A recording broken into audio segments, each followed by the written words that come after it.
Pradega Beach mabende en fundi mar chumbe mawuok e kar dak ma Kitengela ema koro bedo jaloch mar tugo mar Shabiki.com Aviator loyo omenda maromo gana 500 kod mich mamoko bende. Juma matiye kar dak ma Baba Dogo oyudo loch no bang' keto omenda mamalo moloyo e Juma e tugo mar Aviator. Nyasi mar loch mare nochakre seche manotene kod jo pikipiki ma okowe nyaka kama oidhe ndek kalapapla. Tok mano no mole hotel ma The Tribe kama omiye omenda ne moloyo.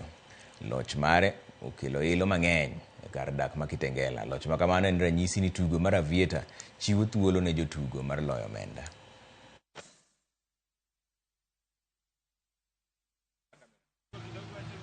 Shabiki nimekuwa nikiona kwa mtandao, but ilikuwa mara yangu ya kwanza. Kitu ikaniambia hebu nijaribu pia mimi pia. But nilikuwa nacheza na 50-50.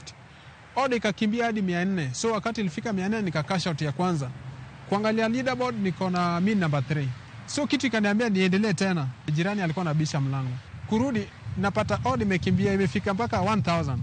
So hapo ndio nilikashia out. So wakati nilikash out mimi nikachukua hela zangu, nika withdraw zingine, nikaamua kwenda kunywa hata kauji hapo ile uji power hapo nje.